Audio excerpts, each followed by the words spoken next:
அப்ப கடந்த வாரத்திலே நம்ம பார்த்தது போல தொடர்ந்து தேவனுடைய வார்த்தைகளை நம்ம இன்னைக்கு கவனிக்க போகிறோம். புதிய ஏற்பாடு என்கிற வேத பகுதியை நம்ம தியானம் பண்ண ஆரம்பித்து இந்த வருஷத்துல கிட்டத்தட்ட 5 மாதம் நிறைவாகி 6ஆம் மாதத்துல நிக்கிறோம். ஜனவரி மாசம் துவங்கணும் புதிய ஏற்பாடை நம்ம தியானம் பண்ணணும்னு சொல்லி. அப்ப புதிய ஏற்பாடுல மத்தேயு, மார்க்கு, லூக்கா, யோவான் இவைகளிலிருந்து முதல் அதிகாரம்னா இந்த 3-4 அதிகார புஸ்தகத்திலிருந்து நான் எடுத்து சிலவற்றை காண்பித்தேன். அப்போ அதுல முதல் உபதேசத்தை நம்ம கவனிக்கும் போது கர்த்தருடைய மனுஷன் யோவான் சொன்னாரு, என்ன சொன்னாரு? அவர் நல்ல கனி கூடாத மரம் எல்லாம் வெட்டுண்டு அக்னியிலே போடப்படும். சபையில இருக்கலாம், ஆண்டவர் அறிந்திருக்கலாம், நீங்க ஆராதிக்கிறவங்களா இருக்கலாம். கனி இல்லாத கிறிஸ்தவ வாழ்க்கை வெறுமையானது. கனி அற்றவர்கள் தேவனுக்கு பிரியமற்றவர்கள். கனி இல்லாத கிறிஸ்தவ அனுபவம் கிறிஸ்துவங்கள பிரியப்பட முடியாது. அப்ப கனி உள்ளவர்களா தான் வாழணும். கனி அற்றவர்களாய் வாழ்கிறது உலகத்தில் உள்ளவர்கள். கனி உள்ளவர்களாய் வாழ வேண்டியவர்கள் கிறிஸ்தவர்கள். இயேசுவன் அறிந்திருப்பேன்னு சொல்லுவீங்க. எந்த பிரிவுல வேணாலும் இருக்கலாம். சிபிஎம்மா இருக்கலாம், டிபிஎம்மா இருக்கலாம், கிருபாசனமா இருக்கலாம், பெண்டிகாஸ்ட் சர்ச்சஸா இருக்கலாம், ஏஜியா இருக்கலாம், இல்ல லுத்தரன் ஆங்கிலிக்கன் சர்ச்சா இருக்கலாம். நீங்க எந்த சபையில் இருந்தாலும் கனியற்றவர்களாய் வாழுகிற கிறிஸ்தவர்களுக்கு பூமியிலும் சரி பரலோகத்திலும் சரி இடமில்லை என்பது வேதம் தெளிவாய் பேசுகிறது. அப்போ ஆவியான தேவனை ஆராதிக்க நம்ம ஆண்டவருக்கு உருவ வழிபாடு கிடையாது. ஆவியான தேவனை ஆராதிக்க ஆவிக்குரிய மண்டலத்துல கர்த்தரோடு நடக்க விரும்புகிறவர்களுக்கு ஆவிக்குரிய கனிகள் 9 விதமான கனிகள் வைக்கப்பட்டிருக்கிறது. இந்த 9 விதமான கனிகளை நீங்க பெறுவதற்கு என்ன செய்யணும்? ஒருத்தர் உங்களை கட்டாயப்படுத்தி பிரயோஜனம் அல்ல, வலியுறுத்தி பிரயோஜனம் அல்ல. உங்க மனதை நீங்களே திறந்து இடம் கொடுத்து அந்த கனிகளை உள்வாங்க நீங்க என்ன செய்ய வேண்டும்? தேவனோடு நெருங்க வேண்டும். கனிகளை குறித்த பிரசங்கத்துல 9 கனிகளை இன்னைக்கு கடைசி கனிகளை பார்க்க போகிறோம். கடைசி கர்த்தர் வைத்திருக்கிற நமக்கு ஆவிக்குரிய கனிகள்ல 9வது கனி நமக்கு இச்சை அடக்கத்தை குறித்து இன்றைக்கு நம்ம பார்க்க போகிறோம். இந்த 9 கனிகளை குறித்து நம்ம பார்க்கிற இந்த வேளையில நீங்க தெரிந்து கொள்ளணும், இந்த 9 கனிகளும் இந்த தேவனுக்கு பிரியமானது, அது தேவனிடத்தில் இருக்கிறது, தேவன் அதை விரும்புகிறார், அதை நமக்கு செய்யும்படி சொல்லுகிறார். ஆமென் சொல்லுவோம். இயேசு இந்த பூமியில வாழ்ந்த காலத்துல தன் சுய விருப்பத்தை நிறைவேற்றாமல், தான் இந்த பூலோகத்தில் எதையும் இச்சிக்காமல், அவர் இச்சை அடக்கமுள்ளவனாய் ஒரு மனிதன் எப்படி வாழ வேண்டும் என்பதற்கு முன்மாதிரியாக தான் இயேசு வாழ்ந்து தன்னுடைய ஓட்டத்தை முடித்தார். அப்ப இச்சை அடக்கத்தை நீங்க யாருகிட்ட கற்றுக்கொள்ளணும்? இயேசு கிட்ட தான் கற்றுக்கொள்ளணும். அவரு இச்சை அடக்கத்திற்கு நீங்க பார்க்க முடியும். அவர் உபவாசித்த நாட்களில பிசாசு ஆண்டவரை சோதிக்கும்படி அவன் என்ன செய்கிறான்? ஒரு வனாந்திரமான ஸ்தலத்துக்கு கொண்டு போறான், உயர்ந்த மலைக்கு கொண்டு போகிறான். அங்க ஆண்டவர் இச்சிக்கத்தக்கதான சில காரியங்களை பேசுகிறான். செய்கையாக என்ன செய்யறான்? அவன் தரிசனமாக காண்பிக்கிறான். ஆண்டவர் பாருங்க, பூமியில வாழ்ந்த 33 ஆண்டு காலம் இது ராஜ்யத்தையும் ராஜ்யங்களையும் காட்டின யாரா இருந்தாலும் அசந்துடுவாங்க. அங்க இயேசுவை தவிர எந்த ஒரு மனுஷன் என்னாலும் விழுந்திருப்பான். உண்மை அதுதான். ஆனா ராஜாவாய் வந்தவர், ஆளுமை செய்ய வந்தவர், இவன் காட்டின மாயாஜாலத்திற்கு ஆண்டவர் என்ன செய்யல? மயங்கல்ல. அவர் ஆவிக்குரிய மண்டலத்தில் அவருக்காக வைக்கப்பட்டிருக்கிற மகிமைக்குரியவைகளையும் பூமியிலே அவர் ஆளுமை செய்ய போகிற 1000 ஆண்டு கால அரசாட்சியையும் குறித்து அவர் தரிசனம் உள்ளவராய் காணப்பட்டார். அல்லேலூயா சொல்லுங்க. பிதாவுடைய சிங்காசனத்தை இழக்க அவர் தயாரா இல்ல. பூமியில இயேசு வந்து மறுபடியும் 1000 ஆண்டு காலம் ஆளுமை செய்ய போகிற 1000 ஆண்டு கால அரசாட்சியை அவர் இழக்க அவர் பிரியமா இல்ல. நம்ம சில நேரம் அப்படிதான் என்ன செய்யறோம்? இச்சித்து, நம்ம கண்களுக்கு தெரிந்தவைகளை இச்சித்து, செவிகளுக்கு பிரியமானவைகளை கேட்டவைகளை இச்சித்து, எண்ணங்களிலே இன்றைக்கும் என்ன செய்யப்பட்டோம்? தீட்டுப்பட்டவர்களாய் காணப்படுகிறோம். முதல்ல அதுல இருந்து நம்ம என்ன செய்யணும்? வெளியே வரணும். அப்ப அதற்கு உங்களுக்கு ஒரு பயிற்சி தேவை, அதற்கு உங்களுக்கு கவுன்சிலிங் தேவை, அதற்கு உங்களுக்கு ஆலோசனை தேவை. அப்ப இவைகளை எடுத்து சொல்லதான் தேவ மனிதர்கள் இருக்கிறாங்க. இவைகளை உங்களுக்கு முன்வைக்கத்தான் கர்த்தருடைய மனிதர்கள் ஊழியம் செய்கிறார்கள். அதனாலதான் இப்படிப்பட்ட ஆழங்களை பேசுகிற சபைகளை நோக்கி நீங்க போகணும். நீங்க உண்மையாய் ஆண்டவருக்குள்ள வளருகிற அளவிற்கு தேவ மனிதர்கள், வரம் பெற்றவர்கள், கர்த்தரிடத்திலிருந்து பெற்ற வார்த்தைகளை பேசுகிற ஸ்தலங்களுக்கு போகணும். வெறும் ஆராதனை இன்னைக்கு வெறும் கூட்டம் எழும்பி இருக்குது. வசனமே இருக்காது அந்த சபையில, ஆழம் இருக்காது அந்த சபையில. ஜனங்கள் அவங்க சரியா வழிநடத்த மாட்டாங்க. பார்த்தீங்கன்னா வெறும் வர்ஷிப்பா போகும். ஜனங்களுக்கு ஒரு பரவசம், நம்ம அப்படியே பிரசன்னத்திலேயே இருக்கிற, ஆராதனையில மகிமையில இருக்க, ஒண்ணும் கிடையாது, ஒரு வெங்காயம் கிடையாது அங்க. தெரிஞ்சுக்கங்க, வார்த்தை இல்லைன்னா அது செத்த ஊழியன்னு அர்த்தம். அல்லேலூயா சொல்லுங்க. வசனத்துல தான் நாம நிலைத்திருக்கணும்னு சொல்லி கர்த்தர் நம்மை அழைப்பு கொடுத்து இத வேத புஸ்தகமா கர்த்தர் கரத்துல கொடுத்திருக்கிறார். அல்லேலூயா சொல்லுங்க. சில இடங்கள்ல அற்புதங்களா நடக்கும். சில ஊழியங்களை சில சபைகளை பெரிய அற்புதங்களை குறிச்சே பெருசா பேசிக்கிட்டு இருப்பாங்க. வசனத்திற்கு இடம் இல்லைன்னா அந்த அற்புதம் கூட பொய்யான அற்புதம் நீங்க அடையாளம் கண்டு கொள்ளணும். அது அந்தி கிறிஸ்துவின் ஆவி. ஆமீன் சொல்லுங்க. இதுல வளராம நீங்க சுகமாகியும் பிரயோஜனம் இல்லை, விடுதலையாகியும் பிரயோஜனம் இல்லை. நீங்க கனி கூடாத மரமா இருப்பீங்கன்னா கர்த்தர் ஆரம்பத்திலே சொல்ற, வெட்டுண்டு அது என்ன செய்யப்படும்? அக்னியிலே போடப்படும். பேசலாம், ஆண்டவரை குறிச்சு பேசலாம், துதிக்கலாம். ஆனா கனி இல்லை என்று சொன்னால், கனி அற்றவர்களா நீங்க இருப்பீங்கன்னு சொன்னா, ஆண்டவருடைய வார்த்தை என்ன சொன்னதோ அதுதான் நம்முடைய வாழ்க்கையில நிறைவேறும். பிறனை நேசிக்கிறது நம்ம குடும்பத்துல சொல்லி கொடுக்காத ஒரு விஷயமா இருந்திருக்கலாம். கன்னிங்கா வாழ்ந்து நம்ம குடும்பத்துல கற்றுக் கொடுத்திருக்கலாம். ஆனா இயேசு கிறிஸ்துவுக்குள்ள வந்துட்டா ஒரு ஸ்டாண்டர்ட் இருக்குது. 9 கனிகள் உண்டான ஒரு ஸ்டாண்டர்ட் இருக்குது. உங்களுக்கு பிடிக்குதோ இல்லையோ உங்க மனசை நீங்க மாத்தி தான் ஆகணும். உங்களை போல பிறனை நேசிக்கிறவர்களாய் மாற வேண்டும். அல்லேலூயா சொல்லுங்க. அப்படி நீங்க மாற விரும்பலன்னா கர்த்தர் உங்களை டிஸ்டர்ப் பண்ண மாட்டார். நீங்க ஆண்டவருக்குள்ள இருக்கிறது போலதான் இருக்கும், சபைக்கு வர்றது போலதான் இருக்கும், ஆவில நிரம்புறது போலதான் இருக்கும். ஆனா கனியற்றவர்கள். ஓசை வெங்கலம் போல நீங்க, ஓசை மட்டும் கேட்கும், சத்தம் மட்டும் கேட்கும், துதி மட்டும் கேட்கும். கனியற்றவர்கள். ஆண்டவர் ஏதோ நீங்க துதித்தனால பரலோகத்திற்குள்ள உங்களை அனுமதிப்பார் நினைக்கிறீங்களா? நீங்க வாரம் தவறாம ஆலயத்திற்குள்ள வர்றதுனால பரலோகத்திற்குள்ள போகலாம்னு நினைக்கிறீங்களா? தவறு, தவறு. வளர வேண்டிய வார்த்தையில, வசனத்துல வளராம, கேட்க வேண்டிய உபதேசங்களை கேட்காம செவிகளை அடைப்பீங்கன்னு சொன்னா நீங்க கைவிடப்படுவீங்க. வேதனையான அக்னியும் கந்தகம் நெருகிற அக்கினி கடல்ல நீங்க விழுவீங்க. பாதாளம் உங்களை விழுங்கும். அங்க இரவும் பகலும் வேதனை. அற்பகால சொற்பகால வாழ்க்கையில கண்களால் கண்ட இச்சித்த எல்லாவற்றையும் செய்து முடித்து சுயநலமா வாழ்ந்து நீங்க உங்க ஓட்டத்தை முடிப்பீங்கன்னா அது ஆபத்து, ஆபத்து என்று சொல்லி அன்போடு தேவனுடைய வார்த்தைகளின்படி உங்களுக்கு நான் பிரசங்கிக்கிறேன். அப்ப தெளிவு வேணும். கிறிஸ்தவ வாழ்க்கையில ஒரு தெளிவு வேணும். நிறைய விஷயம் நீங்க பழகணும், நிறைய விஷயம் நீங்க கீழ்ப்படியணும்.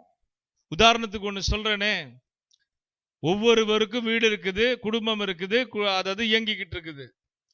இப்போ உங்க குடும்பம் நடக்கிற உங்க வீடுனா உங்க வீட்டுல ஒரு சமையல் அப்படின்னா ஒரு ஸ்டாண்டர்ட்ல தான் இருக்கும்.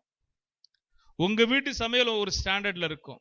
உங்க வீட்டு சமையல் மாதிரியே வேற வீட்டுல சமையல் இருக்குமா? குழம்பு ஒரு மாதிரி இருக்கும், ரசம் ஒரு மாதிரி இருக்கும், சாம்பார் சில வீடுகள்ல சாம்பார் ரசம் மாதிரி இருக்கும், சில வீட்டுல ரசம் சாம்பார் மாதிரி இருக்கும். என்ன செய்யறது சொல்லுங்க? ஒவ்வொருத்தருக்கும் ஒவ்வொரு ஸ்டாண்டர்ட். பழக்க வழக்கங்கள் கூட அப்படித்தான். ஒவ்வொருத்தருக்கும் ஒவ்வொரு ஸ்டாண்டர்ட். ஒவ்வொரு குடும்பத்துல பெற்றோர்கள் எப்படியோ பிள்ளைகள் அப்படிதான் இருப்பாங்க. ஒவ்வொரு குடும்பத்துல உறவுகள் எப்படியோ அப்படிதான் அந்த குடும்பத்தில் உள்ளவங்க இருப்பாங்க. ஒரு ஸ்டாண்டர்ட் உங்களுக்கு இருக்கும் பாருங்க. திருமணமாகி போகிற மணப்பெண் மணமகன் சேரும்போது கூட தனி குடித்தனம் இருக்கிறாங்கன்னா அங்கேயும் உப்பு புளிப்பு பிரச்சனை வந்துடும், சமையல்ல பிரச்சனை வந்துடும். இவரு நாக்கு அங்க டேஸ்டுக்கு ரெடியா இருக்கும். இப்ப இந்த அம்மா சாப்பாடு வித்தியாசமா இருக்கும்.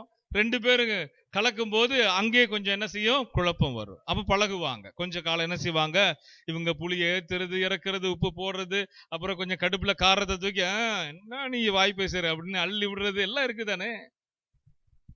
தெரிஞ்சுக்கங்க.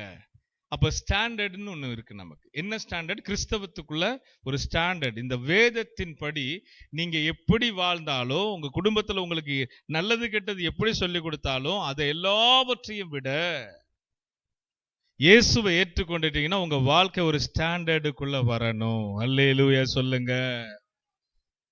மகிமையான இயேசுவை அறிந்துட்டு, வல்லமை உள்ள தெய்வத்தை அறிந்துட்டு, பிசாசுக்குரிய காரியங்கள் அவன் சைடு பக்க வழியா வந்தவன், அவனுடைய காரியங்கள் கிரியைகள் நமக்குள்ள இருக்குன்னு சொன்னா உங்க ஞானஸ்தானம் வெறுமையா போகும், உங்க ஆவிக்குரிய ஜீவியம் வெறுமையா போகும், ஆசீர்வாதங்கள் எல்லாம் வெறுமையா போகும்.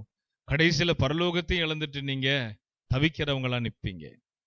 கர்த்தருடைய ஊழியக்காரனாகிய நான் தேவ சமூகத்தில் நின்று உங்களுக்கு சொல்லுகிறேன், ஆவிக்குரிய கனிகளை நீங்க வளரணும், ஆவிக்குரிய கனிகளை பகிர்ந்து கொடுக்கணும். ஆவிக்குரிய கனிகள் உங்களுக்குள்ள என்ன செய்யணும்? அது ஒவ்வொரு காலமும், ஒவ்வொரு நாளும், ஒவ்வொரு மாதமும் பெருகணும், பெருகணும். ஆமென் சொல்லுவோமா? கலாத்தியர் 25:22 படி இச்சை அடக்கத்தை குறித்து இன்றைக்கு பார்த்து நம்ம ஜெபித்து முடிக்க போகிறோம். அல்லேலூயா சொல்லுங்க. அப்ப நம்ம எல்லாமே பார்த்து தானே வந்தோம், கரெக்டா தானே பார்த்து வந்தோம். விசுவாசமும் சாந்தமும் வரைக்கும் 8, விசுவாசமும் சாந்த வரைக்கும் 8 கனிகளை பார்த்துட்டோம்.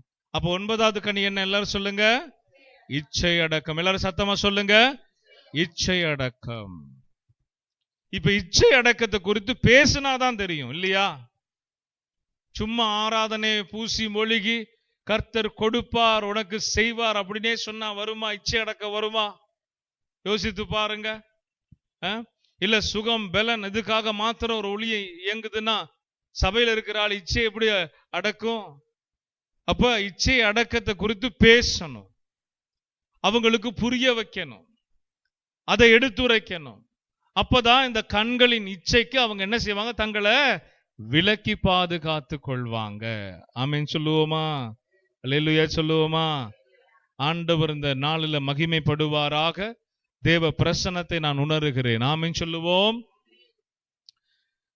அப்ப இச்சை அடக்கத்தை குறித்து நாம் தெரிந்து கொள்ளணும்னு சொன்னா முதல்ல இச்சை என்றால் என்ன ஒரு கேள்வி வரணும். முதல்ல என்ன வரணுங்க? ஒரு கேள்வி வரணும். இச்சை என்றால் என்ன? அப்ப இந்த இச்சை என்றால் என்ன? இந்த இச்சை யாருடையது? இந்த இச்சையான காரியம் ஏன் எனக்குள்ள வருது? இந்த இச்சைக்கு நம்ம எப்படி விலகுவது என்பதை குறித்து வேதத்திலிருந்து வசனங்கள் ஊடாக நம்ம தெரிந்து கொண்டா மாத்திரம்தான் அதுல நம்ம என்ன செய்ய முடியும்னா ஒரு கண்ட்ரோலா இருக்க முடியும். அல்லேலூயா சொல்லுங்க.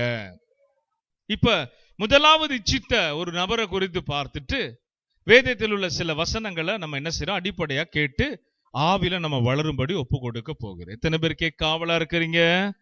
நல்ல உற்சாகமா சொல்லுங்க அல்லேலூயா. ஆதியாகமம் 3ஆம் அதிகாரம் 6ஆம் வசனத்தை நம்ம எடுத்துக்கொள்வோம். ஆதியாகமம் 3:6 நம்ம எடுத்துக்கொண்டா நீங்க அதுல கவனிக்க முடியும். எடுத்தீங்கன்னா வாசிக்கலாம். ஆதியாகமம் 3:6 நான் வாசிக்கும் போது நீங்க கவனிக்கலாம். அப்பொழுது ஸ்திரியானவள் அந்த விருட்சம் புசிப்புக்கு நல்லதும் பார்வைக்கு இன்பமும் புத்தியை தெளிவிப்பதற்கு இச்சிக்கப்படத்தக்க விருட்சமா இருக்கிறது என்று கண்டு அதன் கனியை பறித்து புசித்து தன் புருஷனுக்கும் கொடுத்தாள், அவனும் புசித்தான். அவனும் என்ன செய்தாங்க? இவங்கதான் ஆதி தாய் தகப்பன் நமக்கு. ஒரு அல்லேலூயா சொல்லுங்க. மனித இனம் எப்படி வந்ததுன்னா, மனித இனம் எப்படி வந்ததுன்னு அறிவியல் என்ன சொல்லுது? மனிதன் என்னவா? குரங்கிலிருந்து வந்தானா. இப்ப நம்ம ஒரு கேள்வி கேட்கணும், அப்ப ஏன் இன்னும் குரங்கெல்லாம் மனுஷன் ஆகாம இருக்குன்னு கேட்கணும். அல்லேலூயா சொல்லுங்களேன். இவங்க சுத்துற பூ சுத்துற சுத்து இருக்கு பாருங்க, அட அட அட அட, இவங்க சுத்துற பூக்கு அளவே இல்லை, நின்றுகிட்டே போகும். இந்த வேதத்தை நமக்கெல்லாம் பிரிண்ட் பண்ணி கொடுத்த வெள்ளைக்காரன் இன்னைக்கு கடவுள் எங்கன்றான், விஞ்ஞானம் தான் பெருசுங்கிறான், இயற்கை அதெல்லாம் தானா உருவானதுன்றான். ஆதி தாய் தகப்பனை படைப்பதற்கு முன்பதாக எல்லாவற்றையும் சிருஷ்டித்தவர் கர்த்தர் ஒருவரே. நல்ல சத்தமா சொல்ல வேணாமா? வானத்தையும் பூமியையும் உருவாக்கினவர், சந்திர நட்சத்திரங்களை படைத்தவர், பூமியும் இயற்கையும் அதே போன்ற கர்த்தருடைய வார்த்தையினால் சகல ஜீவராசிகளையும் உண்டு பண்ணினவர் அவரே. எல்லாத்தையும் செய்து இதெல்லாம் ஆளுகை செய்யணுமா? ஒரு ஆமீன் சொல்லுங்க. பூமியில் உள்ளவைகள் எல்லாம் மனிதன் ஆளுகை செய்ய வேண்டும் என்று தன்னுடைய சாயலில். நாம யாருடைய சாயலுங்க? தேவனுடைய சாயல், கடவுளுடைய சாயல். ஏன் பிசாசு மிருகங்களை, விலங்குகளை, பறவைகளை எல்லாம் விட்டுட்டு நம்மளை பகைக்கிறான் தெரியுமா? நாம யாருடைய சாயல் இருக்கிறோம்? கடவுள் தேவன் படைத்த ஆண்டவருடைய சாயல். விசேஷமானவர்கள். கிட்டத்தட்ட சாயல் மாத்திரம் இல்லைங்க, அவர் படைத்துட்டு அவருடைய எல்லா வல்லமையும் அதிகாரத்தையும் ஆதாமுக்கு கொடுத்திருந்தார். ஆதாம் ஏவாளுக்கு அதை உரிமையா கொடுத்திருந்தார். டைனோசர்லாம் வாழ்ந்த பூமி, டைனோசர்லாம் யாரு படைச்சா? கர்த்தர் தான் படைச்சார். இன்னைக்கு அது எலும்புகள் சாட்சியா இருக்கா இல்லையா? இருக்குதானே மியூசியம்ஸ்ல. நம்ம தேசத்தில் இல்ல, அயல் நாடுகள் இருக்கா இல்லையா? வீடியோக்குள்ள பார்க்க முடியும். அது உண்மை. டைனோசர் வாழ்ந்ததெல்லாம் உண்மை. பெரிய பெரிய விலங்கினம் எல்லாம் வாழ்ந்தது உண்மை. எப்போ அழிக்கப்பட்டது? நோவாவின் காலத்துல அழிக்கப்பட்டது. அப்ப அதெல்லாம், அதுக்கெல்லாம் பேரிட்டது யாரு தெரியுமா? எல்லாம் பைபிள் சொல்லுது. ஆதியாகமத்தை படிச்சா தெரியும். நோவா, ஆதாம் வச்ச பேர் தான் அவைகள் கடைசி வரைக்கும்.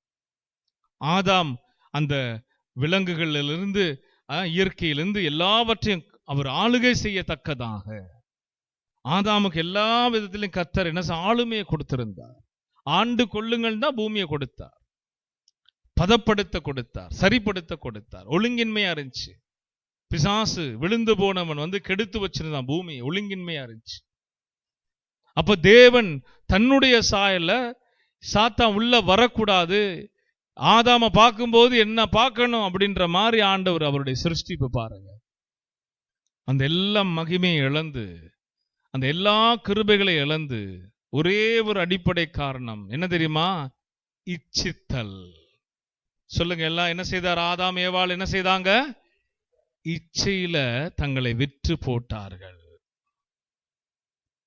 அப்ப இந்த கனி கவனிங்க, ஆரம்பமே அங்கதான் ஆரம்பிக்குது. அந்த கனி எப்படியா? பார்வைக்கு இன்பமும் புத்தியை தெளிவிப்பதற்கு இச்சிக்கப்படத்தக்க விருட்சமுமாயிருக்கிறது. ஆண்டவர் சொன்ன கற்பனையை மீறினாலே பாவம். அவர் கிழித்த கோடை தாண்டினாலே பாவம். அந்த கோட்டை தாண்டி என்ன செய்யறாங்க பாருங்க. இந்த இச்சைய எப்படி நம்ம சரீரத்துல தோன்றுது அப்படின்னு சொல்லும் போது, ஏவாளுடைய கண்கள் இந்த கனிகள் மேல் அநேக காலம் இருந்திருக்கு. ஏவாளுடைய கண்கள் இந்த கனியின் மேல அநேக காலம் இருந்திருக்கு. ஒரு நாள் 2 நாள் வேலை கிடையாது. ஆண்டவர் படைச்ச உடனே அடுத்த நாளே இவங்க பாவம் செய்ய கிடையாது. இவங்க வாழ்ந்து இருக்கிறாங்க. ஏதோன்ல வந்து சுகமா வாழ்ந்து இருக்கிறாங்க. இல்லையா சொல்லுங்க. உழைக்க வேணாம், வேர்வை சிந்த வேணாம், வெயில் உஷ்ணம் இல்ல, குளிர் பனி இல்ல, காற்று இல்ல, சுனாமி அலை இல்ல, கொரோனா இல்ல. அல்லேலூயா. சுகபோகமாய் வாழ்ந்த தம்பதி இந்த பூமியில அவங்க பாவம் செய்கிற வரைக்கும் ஒரு மனுஷனுடைய உள்ளத்துல ஆசை இருக்கு பாருங்க, நம்ம சுகமா வாழணும்னு. அப்படி வாழ்ந்த ஒரு தம்பதி அவர்கள். பாவம் வந்தது, பிசாசு வந்தான்னு அர்த்தம். இந்த பாவத்தை செய்வதற்கு அவன் பயன்படுத்தின ஆயுதம் இச்சை. இந்த கனியை புசிப்பதற்கு அவன் பயன்படுத்தின ஒரு ஆயுதம் இச்சை. இந்த கனியை குறித்து வேதத்தில் நம்ம வாசிக்கிறோம். அந்த விருட்சம் புசிப்பதற்கு நல்லதும், அதே போல பார்வைக்கு இன்பமும், 3வது புத்தியை தெளிவிக்கிறதற்கு இச்சிக்கப்படத்தக்கதுமா இருந்தது. பாவத்தில் விழுகிற கிறிஸ்தவர்கள் எல்லாம் இப்படித்தான். உடனே ஒரே நாள்ல பாவம் இல்லைங்க. கண்களின் வழியாக, அதுதான் கேமரா. ஜூம் பண்ணி பார்க்கும், ஃபோக்கஸ் பண்ணி பார்க்கும். நம்ம கிட்ட இருக்கிறதெல்லாம் விட்டுட்டு அடுத்தவங்க கிட்ட இருக்கிறத பார்க்கும். இச்சை 10 கட்டளைகளை விட்டு தாண்டி நின்று பார்க்கும். இச்சை. இந்த முழு சரீரத்துல கண்ணை குறித்து பைபிள் சொல்லுது, கேடானால், இது இருளடைந்தா முழு சரீரம் எப்படி இருக்குமா? இருளாதான் இருக்கும். பார்வையற்றவர்களை பாருங்க, வெளிச்சமும் ஒரே மாதிரிதான், இருளும் ஒரே மாதிரிதான். வெளிச்சத்தை பார்க்க முடியுமா? பார்வையற்றவர்களுக்கு முடியாது. இருளை பார்க்க முடியுமா? முடியாது. அவங்களுக்கு எப்பயுமே ஒரே ஸ்டாண்டர்ட், இரவும் பகலும் ஒரே ஸ்டாண்டர்ட். பாவத்துல வாழ்கிறவங்களும் அப்படித்தான். அவங்களுக்கு வெளிச்சமும் தெரியாது, இருளும் தெரியாது. எது நல்லது கெட்டது தெரியாது, பாவம் தெரியாது.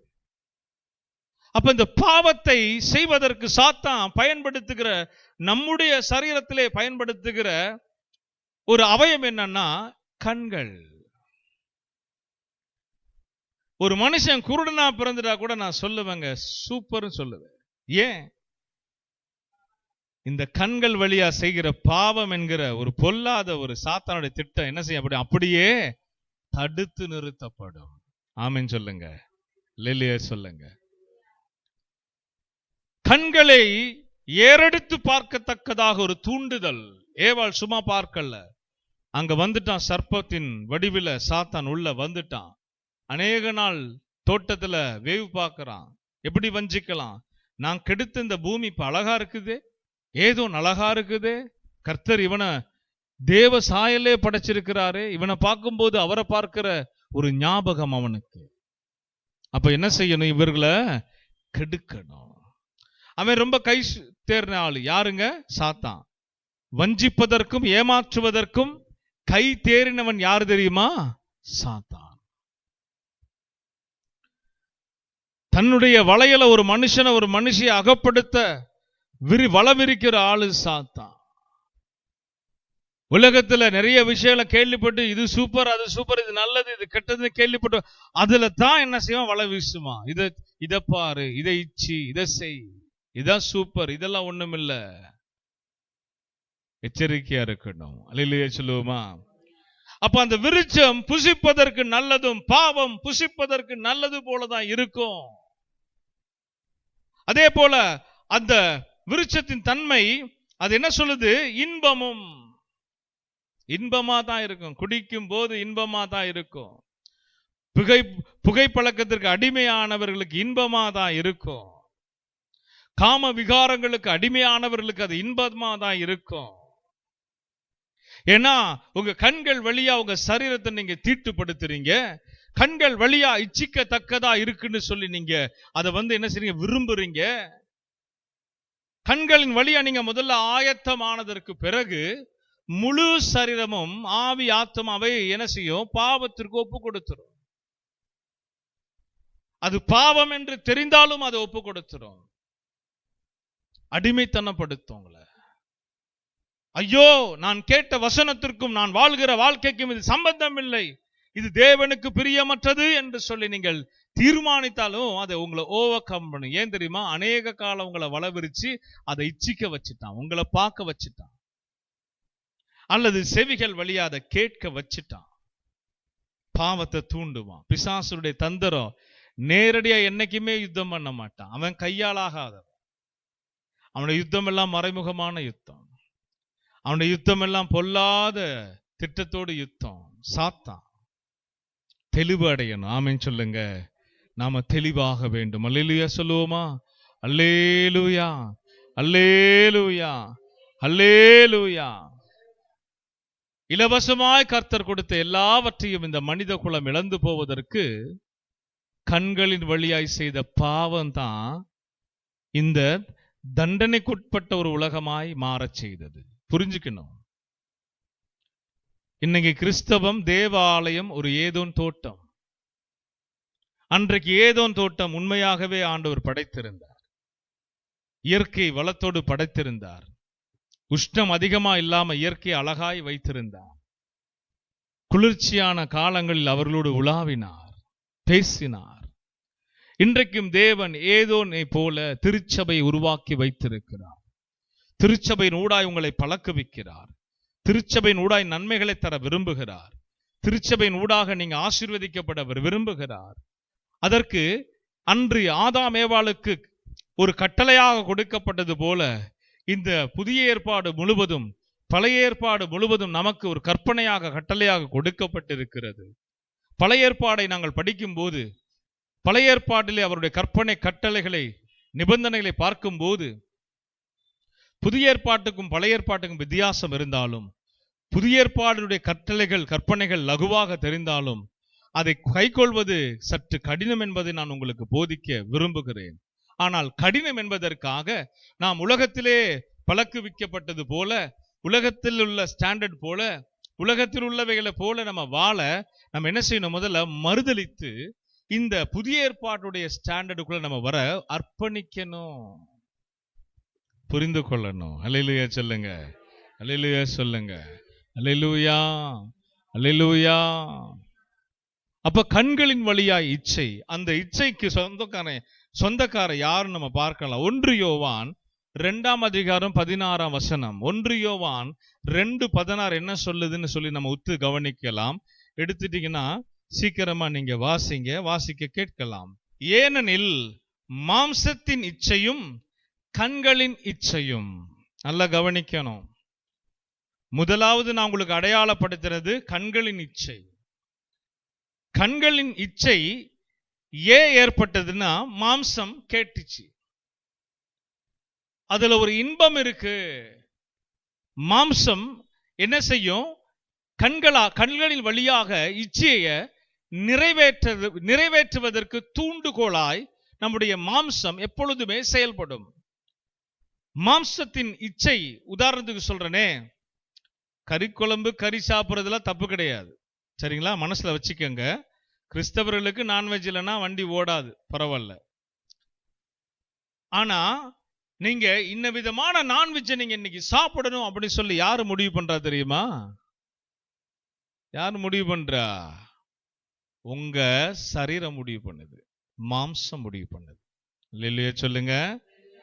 ஒரு லெக்கு பீஸை அப்படியே புரிச்சு எடுத்துட்டு வந்து கடிச்சு இழுத்தா அப்படின்னு சொல்லி உங்க நாக்கு, உங்க சுவை, உங்க சுவையை உணர்கிற இந்த உங்களுடைய நரம்பு, நாடி எல்லாமே மொத்தத்துல இச்சித்து தான் உங்க கால் எதுக்கு நேரா போகுது? கோழி கடைக்கு நேராய் போகுது. அல்லேலூயா. தப்பானா இல்ல, தப்பு கிடையாது. சமைச்சு சாப்பிட்றதுதான் தப்பு கிடையாது. அல்லேலூயா சொல்லுவோமே. ஆனா அது இச்சிக்குது, இது தேவை. இன்னைக்கு மீன் சாப்பிடணும் எது இச்சிக்குது? உங்க எண்ணங்கள் சாப்பிட போதா மீன? இல்ல. உங்க அறிவு சாப்பிட போதா? இல்ல. எது இச்சிக்குது? மாம்சம். இந்த சரீரத்துல ஒரு தூண்டுகோல் உருவாகும் போது கண்கள் வழியா அதை நம்ம என்ன செஞ்சிருவோம்? நிறைவேற்ற துடிப்போம். அப்ப இதுதான் வேதத்துல நம்ம கற்றுக்கொள்ளணும். ஏவாள் கண்களால் இச்சித்தாங்க, கண்கள் தான் பாவம் செய்தது. தூண்டுகோல் யாருங்க? சரீரம். புசிக்க இன்பம். எப்படி இது எங்க போகுது? வாயில வைத்ததுமே சரீரத்துக்குள்ளதான் போகுது. புசித்தா எப்படி இருக்குமா? இன்பம். புரிந்து கொள்ளணும் பாவம் எப்படி உருவாகுது என்பதை நம்ம புரிந்து கொள்ளணும். வாசிக்க மறுபடியும் நான் அதை 16 வாசிக்கிற கவனி. ஏனெனில் மாம்சத்தின் இச்சையும் கண்களின் இச்சையும், அடுத்தது ஜீவனத்தின் பெருமையாகிய உலகத்தில் உள்ளவைகள் எல்லாம் பிதாவினால் உண்டானவைகள் அல்ல. பைபிளை புரிஞ்சுக்கங்க. இந்த 2 விதமான இச்சை, ஒன்னு மாம்சத்தின் இச்சை, 2வது கண்களின் இச்சை, 3வது ஜீவனத்தின் பெருமையாகிய உலகத்தில் உள்ளவைகளாகிய இவைகள் எல்லாம் பிதாவினால் உண்டானவைகள் அல்ல, அவைகள் உலகத்தில் உண்டானவைகள். அத நம்ம அப்படியே இன்னும் தேடி போனோம்னா பழைய ஏற்பாடை நம்ம மறுபடியும் படிக்கணும். வானத்தையும் பூமியும் உருவாக்க ஆண்டவர் சித்தமா இருந்த காலத்துல பூமியானது ஒழுங்கின்மையா இருந்ததை குறிச்சு நம்ம டீப்பா பார்க்க போனா ஏன் ஒழுங்கின்மையா இருந்துச்சு? பூமி படைத்தவர் கர்த்தர்னா அது ஒழுங்கா தான் படைச்சிருப்பார் நான் நம்புறேன். நீங்க எத்தனை பேர் நம்புறீங்க? ஆனா ஒழுங்கின்மையா இருந்துச்சு. எப்படி இருந்துச்சு? ஒழுங்கின்மையா இருக்கிறவன் இங்க குடியிருந்திருக்கிறான். புரிஞ்சுக்கணும். ஒழுங்கின்மையா இருக்கிறவன் பூமியில இவர் சரிப்படுத்த முன்ன ஆதாமேவல படைக்க முன்ன பூமியில அவன் குடியிருந்திருக்கிறான். மேல தள்ளப்பட்டவன், மேல இந்த பரலோகத்திலிருந்து தள்ளப்பட்டவன் நேரா இப்ப ஆகாய மண்டலத்தில் இருக்கலாம். அப்ப ஆகாய மண்டலத்தில் இல்ல, அவன் தள்ளப்பட்டவன் பாதாளத்துல விழுகணும். பாதாளம் பூமிக்கு கீழே இருக்குது. புரிஞ்சுக்கணும். பாதாளத்துல இருந்து மேல ஏறி எங்க வந்திருக்கா? பூமிக்கு வந்திருக்கிறான். வேதத்தின்படி ஆராய்ச்சி இது. பூமியை என்ன பண்ணிட்டான்? கெடுத்துட்டான். பரலோகத்துல ஒரு கூட்டத்தை கெடுத்தான், பூமியிலையும் ஒரு கேடான காரியத்தை செய்துட்டான். அது ஒழுங்கின்மையா இருந்துச்சு.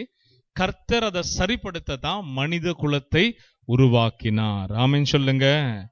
அப்ப அப்படியே நான் சொல்றது பாயிண்ட பிடிச்சு வந்தீங்கன்னா இந்த வசனம் அப்படியே உங்களுக்கு புரியும்.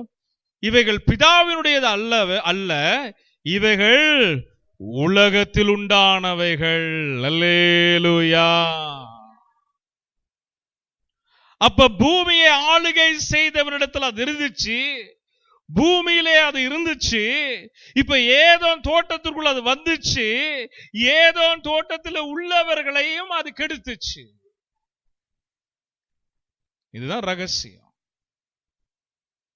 கிறிஸ்தவர்களுக்கு நீங்க பாருங்க, ரட்சிக்கப்பட்டு ஞானஸ்நானம் எடுத்து பரிசுத்தமா வாழ விரும்புவாங்க, ஆனா அவங்களால மேற்கொள்ள முடியாது. அநேகர் வட்டாரத்துல நீங்க அப்படித்தான் இருக்கு. அநேகர் இச்சிக்க தூண்டுகிற இந்த சாத்தானுடைய தூண்டுகோளால இவங்க செய்யக்கூடாதுன்னு நினைச்சாலும் அந்த தவறையே திரும்ப திரும்ப என்ன செய்வாங்க. புரிந்து கொள்ளணும். இதெல்லாம் நீங்க ஒரு அண்டர்ஸ்டாண்ட் பண்ணாதான் அதை மேற்கொண்டு வர முடியும். அப்ப இது பிதாவாகிய தேவனிடத்திலேயோ இயேசு கிறிஸ்துவிடத்திலேயோ பரிசுத்த ஆவியினிடத்திலேயோ இந்த இச்சிக்கிற காரியம் இல்ல. ஐ மீன் பாவம் இல்ல. அப்ப இந்த பாவம் யாரிடத்துல வருது? இந்த இச்சிக்கத்தக்கதான அனுபவம் யாரிடத்திலிருந்து வருதுன்னு சொல்லி பார்த்தா, இச்சித்தான் ஒருத்தன். அவன் எதை இச்சித்தான்? தேவ சிங்காசனத்தை இச்சித்தான், தேவனுடைய ராஜ்யத்தை இச்சித்தான், தான் தன்னுடைய சிங்காசனத்தையும் அவருடைய சிங்காசனத்திற்கு ஒப்பாக உயர்த்த வேண்டும் என்று இச்சித்தான். இச்சித்தவனை தான் கர்த்தர் என்ன செய்தாரு? பரலோகத்திலிருந்து என்ன செய்தாரு? பாதாளத்துக்கு தள்ளினார். அல்லேலூயா சொல்லுவோமா? இச்சையுடைய தூண்டுகோல், இச்சையுடைய மொத்த கான்ட்ராக்ட் யாருகிட்ட இருக்குன்னு சொன்னா பிசாசு கிட்ட இருக்குது. யாருகிட்ட இருக்குது? ரொம்ப கவனமா இருக்கணும். கண்ட்ரோல் பண்ண முடியுமானா முடியும். இச்சிக்காம வாழ முடியும். முடியாமலாம் ஆண்டவர் தன்னுடைய ரட்சிப்பை நமக்கு கொடுக்கல. ஆமென் சொல்லுங்க. நீங்க எல்லாம் பாவம் தான் செஞ்சுட்டு பாதாளத்துல தான் விழுவீங்கன்னா அவர் ஏன் சாகணும் சொல்லுங்க? சிலுவையை சுமந்து அவர் அடிபட்டு ஏன் அவர் மரணத்தை அவர் ருசி பார்க்கணும்? யோசிச்சு பாருங்க. அப்ப இவைகளுக்கெல்லாம் ஒரு விடை உண்டு. இந்த பாவத்தை மேற்கொள்வதற்கு வழி உண்டு. இந்த பாவத்தின் பிடியிலிருந்து ஒரு மனிதன் தேறி மீட்டு கொண்டு கர்த்தருடைய பரலோக சிங்காசனத்திலே அவரோடு அமருகிறதற்கு பாக்கியம் உண்டு. இவைகளை குறித்து இன்னைக்கு வேகமா பார்க்க போய் எத்தனை பேர் கேட்க ஆவலா இருக்கிறீங்க? இதை குறித்து யாத்திராகமம் 20ஆம் அதிகாரம் 17 20 வரைக்கும் ஆண்டவர் கற்பனையாக வைத்தார். எல்லாருக்குமே தெரியும். இது யாத்திராகமம் 20ஆம் அதிகாரம் எடுத்துக்கொள்வோம். ஆண்டவராகிய கர்த்தர் இந்த இஸ்ரவேல் ஜனங்களை அடிமை வீடாகிய எகிப்திலிருந்து கொண்டு வந்து வனாந்தரத்துல சீயோன் மலையில பேசுறாரு. அவருடைய ஊழியக்காரனுடாய் பேசுகிறாரு. ஏன் ஜனங்களும் கேட்கும்படி அவர் பயங்கரமா அவருடைய தன்னுடைய தண்டர் வாய்ஸ் சொல்லுவாங்க இல்லையா, இடி மின்னல் முழக்கத்தின் குரல் போல் அவருடைய குரல், அந்த குரல் அவர் பேசுறாரு. அதை நம்ம கவனிக்கலாம். ஆண்டவர் சொல்றாரு, பிறனுடைய வீட்டை இச்சியாதிருப்பாயாக. நல்லா கவனிக்கணும். ஏன் இது எங்க சொல்றாரு? இது எங்க இருக்குது? உலகத்துல இருக்குது. பூமியில இச்சை என்ன செய்து இருக்குது? விதைக்கப்பட்டு இருக்குது. அது இவனை தூண்டும். ஆனா இவன் என்ன செய்யக்கூடாது? இச்சிக்க கூடாது. சில பேர் பார்த்துருக்கிறீங்களா? நம்ம தெருக்கள்ல குடியிருக்கிற மக்கள்லாம் பார்த்துருக்கிறீங்களா? அவன் வீட்டில் என்ன நடக்குது அவன் கண்டுக்கவே மாட்டான். அவன் வீட்டில் இருக்கிற குப்பையில அள்ளவே மாட்டான். அக்கம் பக்கத்தில் என்ன செய்யறாங்க நோட்டம் விடுறது தான் அவங்க வேலையை. கவனிச்சிருக்கீங்களா? அவங்க வீட்டில் என்ன வாங்குறாங்க, எதை விற்கிறாங்க, நல்லா இருக்கிறாங்களா, நாசமா போயிட்டாங்களா? அவன் முதுகுல இருக்கிற அழுக்கு என்ன செய்ய மாட்டான், எடுக்க விரும்பவே மாட்டான். அடுத்த ஆள் முதுகுல என்ன அழுக்கு இருக்கு கவனிக்கணும். சபை ஒரு ஆமீன் சொல்லுங்க, ஒரு அல்லேலூயா சொல்லுங்க. ஆண்டவர் பாருங்க ஒரே போடா போடுறாரு பாருங்க. பிறனுடைய வீட்டை இச்சியாதிருப்பாயாக. ஒருவனுக்கு வருகிற ஆசீர்வாதத்தை பார்த்து நீ இச்சிக்காத, பொறாமப்படாத. அல்லேலூயா சொல்லுங்க. இல்ல அடுத்தவன் கிட்ட இருக்கிறது உனக்குள்ள உன் கைக்கு வரணும்னு நீ ஆசைப்படாத, அது உனக்கு கொடுக்கப்பட்டது இல்ல. ஆமீன் சொல்லுங்களேன். நல்லா வளர்ந்து வர்ற ஒரு குடும்பமா சந்தோஷமா போயிடணும். கர்த்தர் அந்த குடும்பத்தை ஆசீர்வதிக்கிறார். இவன் இப்படி மேல வரலாம், இவன் என்ன ஆளு, இவன் என்ன நமக்கு மேல வந்தா நம்ம விட முடியுமா? இதெல்லாம் யாரு கற்றுக் கொடுத்தா தெரியுமா? சாத்தான். இந்த திருச்சபையில நான் அன்போடு சொல்றேன், அப்படிப்பட்டவங்க எல்லாம் இருந்தாங்க. அப்படிப்பட்டவங்க ஏன் பாஸ்டர் இந்த வேலை இவங்களுக்கு கொடுக்குறாங்க, ஏன் அவங்களுக்கு கொடுக்குறாங்க, ஏன் நமக்கு கொடுக்க மாட்டாங்க? ஒழுங்கு இல்லைன்னா நான் கொடுக்க மாட்டேன். இல்லையே சொல்லுங்க. நான் இந்த வேதத்தை நல்லா படிச்சு படிச்சு தேர்ன ஒரு ஊழியக்காரனா வேதத்தின்படி தான் நான் எதை செய்தாலும் செய்யணும். ஆமீன் சொல்லுங்களேன். இன்னைக்கு காணிக்கை பகுதிக்கு காணிக்கை ஒரு சின்ன பிள்ளைய நான் ஏற்பாடு பண்ணேன். ஏன் ஏற்பாடு பண்ணேன்? வாரம் தவறாம சபைக்கு வந்துடுறாங்க. அதுலயும் குறிப்பா நேரத்துக்கு வர என்ன செய்யறாங்க, முன்ன தாமதமா வந்தாங்க, இப்ப நேரத்துக்கு வர முயற்சி பண்றாங்க, கிட்டத்தட்ட வந்துடுறாங்க. அப்ப எனக்கு ஒரு தேவை இருக்குது. இருக்கிறதுலயே அடுத்தது இதை செய்யறதுக்கு யாரு அப்படி சொல்லி நம்ம பார்க்கும்போது இந்த நபர் கரெக்டா இருக்கிறாங்கன்னு சொல்லி நான் என்ன பண்றேன், சூஸ் பண்றேன். அந்த வேலையை கூப்பிட்டு நான் கொடுக்குறேன். நான் அப்படி ஒரு வேலையை கொடுத்தா சபையார் மற்றவங்க என்ன செய்யணும், வாயை அடைச்சிக்கிட்டு தான் இருக்கணும். அல்லேலூயா சொல்லுங்க. ஆமா. இப்ப நம்ம சபையில ஒரு ஆள் இன்னொரு ஆள் கலண்டு இருக்குது சொல்லி இப்பயே சொல்றேன் உங்களுக்கு. சபையில் நடக்கிற கூத்தெல்லாம் சொல்றேன். ஒரு ஆள் கலண்டு இருக்குது, இந்த வாரத்தை வரல, சரிங்களா? அது கண்டினியூ ஆகும், சரிங்களா? அதுக்கு ரீசன் இச்சை. எனக்கு கொடுக்கல, எனக்கு செய்யல, எனக்கு பண்ணல கிடையாது. கர்த்தருடைய நாம மகிமைப்படுவதாக. பிறனுடைய வீடு என்றால் பிறனுடைய வீட்டில் அவனுடைய வசதி வாய்ப்பு இருக்கும், அவன் அந்தஸ்து இருக்கும், அவனுக்கு தேவன் கொடுத்தது இருக்கும். அதை ஆண்டவர் சொல்ல, நீ சிக்காத, உனக்கு நான் அதை கொடுக்கல, உனக்கு நான் வேற வச்சிருக்கிறேன். இல்லையே சொல்லுவோமே. கொடுக்கப்படும் போதுதான் செய்யணும். கொடுக்கப்படாததை குறித்து நீங்க கவலைப்படவும் கூடாது, அதை எடுத்துக்கொள்ள என்ன செய்யக்கூடாது, முயற்சியும் பண்ணக்கூடாது. ஒருத்தனுடைய வீடுன்னா அவன் வாழ்க்கை, ஒருத்தனுடைய வீடுன்னா அவனுடைய எல்லை. வேலை செய்யற இடத்துல அடுத்தவங்களோட போட்டியா நீங்க நிக்கிறீங்களா, இச்சிக்கிறீங்க? இல்ல உங்களுக்கு பிடிக்காதவங்களை எப்படியாவது அந்த வேலையில இருந்து காலி பண்ண நினைக்கிறீங்களா, இச்சிக்கிறீங்க? அவன் அங்கதான் இருப்பான், நீங்க முறையிட்டீங்கன்னா அவர் நீதி நியாயம் செய்வார். ஆமீன் சொல்லுங்களேன். பதவியை எடுத்துக்கொள்ள ஆசைப்படுறீங்களா, பிறனுடைய பதவிக்காக கிரிமினலா யோசிச்சு செயல்படுறீங்களா, இச்சை. நான் சபையில இருந்துட்டே சொல்லுவேனே, விசுவாசிகளுடைய காணிக்கைகளுக்காக ஊழியம் செய்றீங்களா? ஊழியர்களுக்கு சொல்றேன், விசுவாசிகளுடைய தசம பாகங்களுக்காக இச்சையில ஊழியம் செய்றீங்களா, பிரசங்கங்கள் பண்றீங்களா? வெட்டுண்டு ஆண்டவர் சொல்றாரு, வெட்டுண்டு அக்னியிலே போடப்படும். நிறைய ஊழியங்கள் இயங்குதுங்க, ஊழியங்கிற பேர்ல இயங்குது. கர்த்தர் அழைச்சாரா இல்லையா அதை பத்தி எல்லாம் நமக்கு தெரியாது. நான் சொல்றேன், நிறைய பேரு வாடகை கொடுக்கணும், அது கொடுக்கணும், இப்படிலாம் பேசுனா சபையை விட்டுவேன் போயிருவான். அப்ப பூசி ஒழுகி இச்சை. ஆண்டோடைய சமூகத்தில் தேவ மனிதன் கர்த்தருடைய பாதத்தில் அமர்ந்திருந்து ஜெபித்து வார்த்தைகளை பெற்றுக்கொண்டு வந்து பிரசங்கிக்கிற நான் உங்களுக்கு சொல்லுகிறேன், இந்த மாம்சம் இச்சித்துனா கண்ணு வழியா நீங்க பாவம் செய்வீங்க. உங்களை நீங்க கண்ட்ரோல் பண்ணி உருவாக்கி சரிவர சீர்படுத்தலன்னு சொன்னா 9 கனிகளை இச்சிக்கிற இச்சியாதிருப்பாயாக என்கிற வார்த்தைக்கு நீங்க என்ன செய்ய மாட்டீங்க? இணங்க மாட்டீங்க. அந்த பாவத்துல விழுந்து அந்த பாவத்துடைய சம்பளம் எங்கேயோ அங்க போய் நீங்க நிப்பீங்க. எச்சரித்து உங்களுக்காக இயேசுடைய உபதேச வசனங்களை கொண்டு நான் போதிக்கிறேன். அல்லேலூயா சொல்லுங்க. இதை குறித்து 17க்கு பிறகு அப்படியே தொடர்ந்து நம்ம கவனிக்கலாம். பிறனுடைய மனைவியையும் அவனுடைய வேலைக்காரனையும் அவனுடைய வேலைக்காரியையும் அவனுடைய எருதையும் அவனுடைய கழுதையும் பின்னும் அவனுக்குள்ளான யாதொன்றையும் இச்சியாதிருப்பாயாக. 10 கட்டளைகள்ல மிக முக்கியமான ஒரு கட்டளையாக வைத்திருக்கிறார்.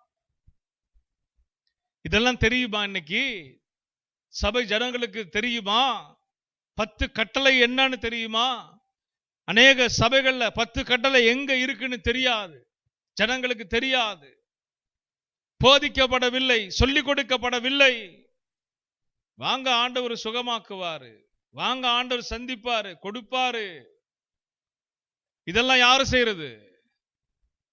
இதுக்கு தானே இஸ்ரவேல் ஜனங்கள் அடிமைத்தனத்திலிருந்து கொண்டு வந்தாரு. இதற்காக தானே அடிமையாக நம்ம வாழ்ந்த நம்ம இயேசு ரட்சிப்பை தந்து வெளியே கொண்டு வந்தாரு. கற்பனை தான். இயேசுவும் 10 கற்பனைகளை குறித்து புதிய ஏற்பாட்டிலே பேசுகிறதை காண முடிகிறது. கற்பனைகளுக்கு உட்பட்டு வாழ்வதுதான் கிறிஸ்தவ வாழ்க்கை. கட்டுக்கோப்பான வாழ்க்கை தான் கிறிஸ்தவ வாழ்க்கை. அதை நம்ம என்ன செய்யக்கூடாது? மதில தாண்டக்கூடாது. ஆமென் சொல்லுங்க.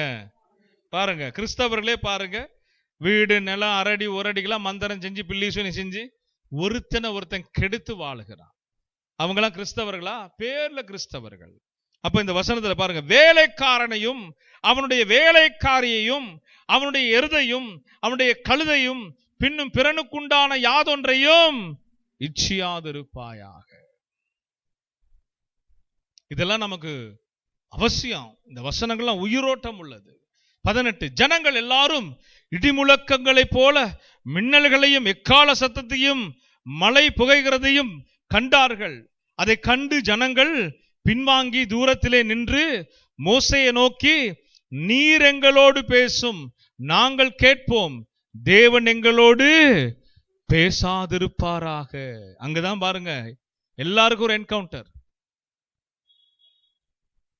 சீனாய் மலையிலே இந்த இனத்தை ஆண்டவர் சந்திக்க வந்தார். வந்தவர் சும்மா வரல, கற்பனைகளோடு வந்தார், தன்னுடைய திட்டத்தோடு வந்தார். எகிப்தியனை பார்த்தான்ல, இவன் எகிப்தில் அடிபட்டது பார்த்தான்ல, எகிப்தியனை கர்த்தர் உடைத்து நொறுக்கினத, அவனுடைய சேனைகளை ஆழ்கடல்ல அமிழ்த்தினதை பார்த்தான்ல. அப்படிப்பட்ட அந்த வல்லமையின் தேவன் தான் நானு. என்ன பின்பற்றுகிறவன் இந்த 10 கற்பனைகளை கை கொள்ள சொல்லுப்பா. என்னை பின்பற்ற விரும்பினா, நான் அவனுக்கு தேவனா இருக்கணும் அவன் விரும்பினா, இந்த 10 கற்பனைகளை கை கொள்ள சொல்ல அவனை. இவைகளெல்லாம் கர்த்தர் சொல்லிதான் ஆண்டவர் கடைசியாக என்ன பண்றாரு? இச்சையை குறித்து, இச்சையடக்கம் உள்ளவனா நீ இரு என்று சொல்லி, பிறனுடைய யாதொன்றையும் இச்சியாதிருப்பாயாக. கூட பிறந்தவங்களுக்கு கூட அது இதுன்னு இச்சிக்க கூடாது. கூட பிறந்தவங்க கூட, நான் பொதுவாவே சொல்றேன், பிறனுக்கே அந்த கதைன்னா சகோதரனை எவ்வளவு நேசிக்கணும் பாருங்க. பிறனுடையதே நம்ம அப்படி பார்க்க கூடாதுன்னா, சகோதர சகோதரிகளுடைய நிலம் பலம் வீடு காடு இதெல்லாம் நம்ம என்ன செய்யக்கூடாது? எடுத்துக்கொள்ள கூடாது. பிறனுடைய யாதொன்றையும் இச்சியாதிருப்பாயாக. அப்ப ஆண்டுடைய வசனத்துங்களை நம்ம அப்படியே கவனிக்கும் போது 21 அவர் சொல்றாரு, 20 சொல்றாரு, மோசே ஜனங்களை நோக்கி, பயப்படாதிருங்கள், உங்களை சோதிப்பதற்காகவும் நீங்கள் பாவம் செய்யாதபடிக்கு தம்மை பற்றும் பயம் உங்கள் முகத்திற்கு முன்பதாக இருப்பதற்காக தேவன் எழுந்தருளினார். இத மறுபடியும் நமக்காக சொல்றதுக்கு ஆண்டவர் அப்படியே ஒரு இடத்துல கூட்டி சேர்த்து ஒரு மோசையை கொண்டு வந்து நிறுத்தி இடி மின்னல் முழக்கத்தோட அவர் பேசணும்னு அவசியம் கிடையாது. இதை பின்பற்றுகிறவர்கள் பயபக்தியோடு வாழ்ந்தா போதும். அன்றைக்கு தேவனால் ரட்சிக்கப்பட்டு தேவனால் பாலும் தேனும் ஓடுகிற தேசத்திற்கு நடத்தப்பட்ட அந்த கூட்டத்தாரை போல பரலோக கானானுக்கு நேராக கர்த்தர் நம்மை நடத்துகிற இந்த காலகட்டங்களிலே நம்ம என்ன செய்யணும்?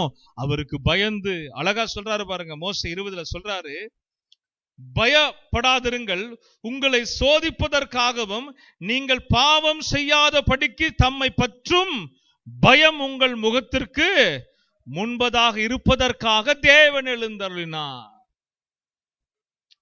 இந்த பயம் உனக்குள்ள இருக்கணும். இத்தனை கற்பனைகளை சொல்லிட்டு கடைசியா இச்சையை குறித்து அவர் பேசி, இது என்னுடைய கற்பனை, இதைதான் புதிய ஏற்பாட்டில் ஆண்டவரும் பேசியிருக்கிறார், தம்முடைய ஊழியக்காரர்கள் ஊடாய் பேசியிருக்கிறார். இங்கேயும் 10 கற்பனைகளை சொல்லி அங்கேயும் 9 கனிகளை சொல்லி பேசியிருக்கிறார். இயேசுவை சொல்லுகிறார், பரலோகத்திற்கு போக விரும்புகிறவன் பிதாவாகிய தேவனால் மோசையின் ஊடாய் கொடுக்கப்பட்ட 10 கற்பனைகளையும் உன்னை போல பிறனை நேசி என்ற புதிய கற்பனையும் கை கொண்டா நமக்கு பரலோக ராஜ்யம் நிரந்தரமாகிவிடும். ஆமென் சொல்லுவோமே. அல்லேலூயா, அல்லேலூயா. கர்த்தருடைய நாமம் மகிமைப்படுவதாக. சிந்திக்கிறதற்கு நம்ம என்ன செய்யக்கூடாது? வேதத்தை குறித்து சோம்பேறியா இருக்கக்கூடாது. நல்லா அதை குறித்து தியானிக்கிற ஒரு மனப்பக்குவம் வேணும். இதெல்லாம் இப்படிதான் எழுதப்பட்டிருக்கா அப்படின்னு நீங்க என்ன செய்யணும்? உங்களை தாழ்த்தி ஆண்டவர் சமூகத்துல, இப்படி உங்க வசனத்தின்படி என்னை அர்ப்பணிக்கிற ஆண்டவரே, உங்க வசனத்தின்படி என்னை தகுதிப்படுத்திக் கொள்ள நான் விரும்புகிற ஆண்டவரே ஒப்பு கொடுக்கணும். அல்லேலூயா சொல்லுவோமே. கர்த்தருடைய வார்த்தைகளை நம்ம இன்னும் கவனிக்க போகிறோம்.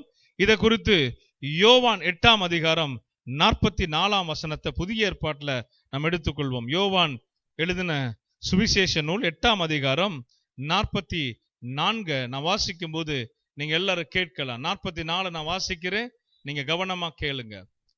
நீங்கள் உங்கள் பிதாவாகிய பிசாசானவனால் உண்டானவர்கள், உங்கள் பிதாவினுடைய இச்சைகளின்படி செய்ய மனதாயிருக்கிறீர்கள். அவன் ஆதி முதற்கொண்டு மனுஷ கொலைபாதகனா இருக்கிறான். சத்தியம் அவனிடத்தில் இல்லாதபடியால் அவன் சத்தியத்திலே நிலைநிற்கவில்லை. அவன் பொய்யனும் பொய்க்கு பிதாவாயிருக்கிறபடியால் அவன் பொய் பேசும் போது சொந்தத்தில் எடுத்து பேசுகிறான். சபையாரை பார்த்து பேசுகிறார். 12 கோத்திரத்தில் உள்ள ஆசாரியர்கள், லேவியர்கள், சதுசேயர், பரிசேயர், கர்த்தரை சோதிக்க வந்த ஜனங்களை பார்த்து கர்த்தர் பேசுகிறார். தேவனுடைய சத்தத்தை நல்ல கூர்ந்து கவனிக்கணும், கூர்ந்து கவனிக்கணும். நீங்கள் உங்கள் பிதாவாகிய பிசாசானவனால் உண்டாக்கப்பட்டவர்கள் சொல்றாரு பாரு. இச்சிக்கிறவங்களை பார்த்து சொல்றாரு. ஏன்னா இச்சை அவனிடத்திலே இருந்தது. அந்த இச்சையை ஆதாம் ஏவாளுக்குள் கொண்டு வந்தான். அந்த இச்சை தான் இன்னைக்கு உலகம் முழுவதும் என்ன செய்து கண்ட்ரோல் பண்ணுது. அந்த இச்சை உள்ள இந்த மனிதர்களோடு கர்த்தர் இடைப்படுகிறார். அதற்கெல்லாம் பாருங்க, உங்கள் பிதாவுடைய இச்சைகளின்படி. யாரு இச்சைகளுக்கு தலைவன்? யாருன்னா பிசாசு. பொய்க்கு யாரு தலைவன் சொன்னா பிசாசு. எவ்வளவு பைபிள் தெளிவா அவன் அடையாளம் காட்டுது பாருங்க. அப்ப அவன் ஆதி முதற்கொண்டு மனுஷ கொலைபாதனா இருக்கிறான். சத்தியம் அவனிடத்தில் இல்லாதபடியால் அவன் சத்தியத்திலே நிலைநிற்கவில்லை. சத்தியத்தை நீங்க கேட்டும் வசனங்களை கேட்டும் நீங்க நிலைநிற்க கூடாதபடி தடுமாறுகிறீங்கன்னு சொன்னா, பொய்யனும் பொய்க்கு பிதாவும் இருக்கிற, இச்சைக்க தக்கதா இச்சையை தூண்டுகிற இந்த பொல்லாத சாத்தான் உங்க எல்லைகள்ல செயல்படுகிறான் என்று அர்த்தம். நல்லா உணர்ந்து கொள்ளணும். ஒரு பேட்டி ஒண்ணு, ஒரு சின்ன கிளிப் ஒண்ணு பார்த்தேன் Facebookல. ஒரு ஆள் சொல்றான், உனக்கு சம்பந்தம் இல்லாத ஒரு ஆணை நீ கண்ட நேரத்துல நீங்க சாப்பிட்டீங்களா, நீங்க ரெஸ்ட் எடுத்தீங்களா அப்படின்னு விசாரித்தா அவன் கேட்கிறது முறையா? உனக்கு சம்பந்தம் இல்லாத ஒரு ஆண் அல்லது ஒரு பெண், அவங்களுக்கு நீ வாட்ஸ்அப் மூலமாவோ அல்லது வழியில இல்ல வீடு தேடி போய் சும்மா சும்மா போன் பண்ணி விசாரிக்கிறீங்கன்னா அவன் கேட்கிறான், அது எதுக்கு? ஏன் அப்படி நீ விசாரிக்கிற? வீட்டில் இருக்கிற பொண்டாட்டி ஒழுங்கா விசாரிக்கிறியா? அப்ப அது இச்சை தானே, தவறானவர்கள் தானே அவங்க. இதுதான் நம்ம புரிஞ்சுக்கணும். முதல்ல நம்ம குடும்பத்தை நேசிக்கணும், குடும்பத்தில் உள்ளவர்களை நேசிக்கணும், விசாரிக்கணும்.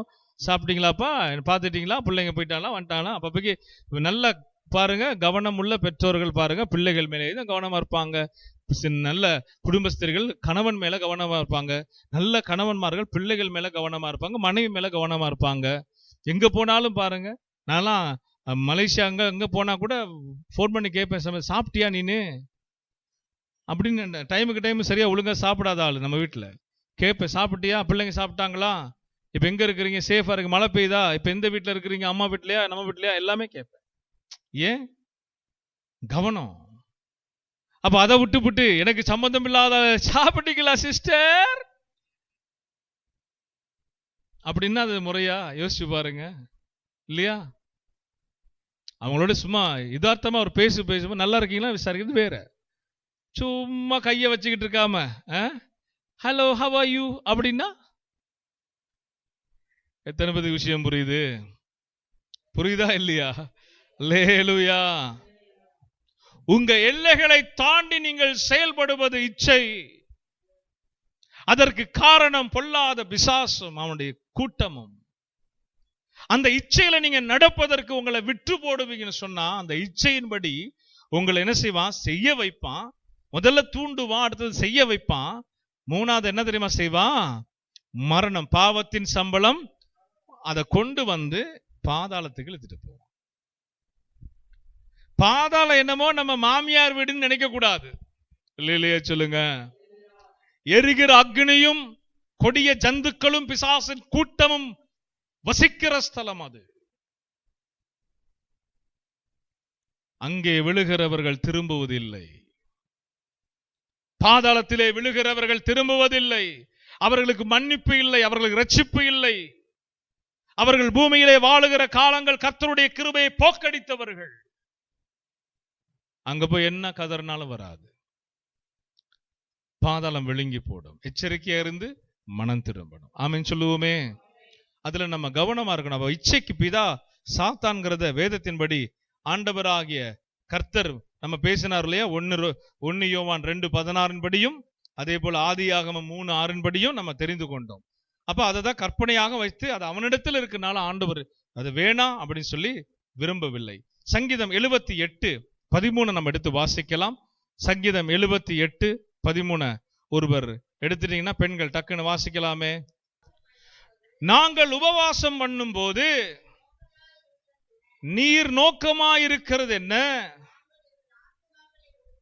நாங்கள் எங்கள் ஆத்துமாக்களை ஒடுக்கும் போது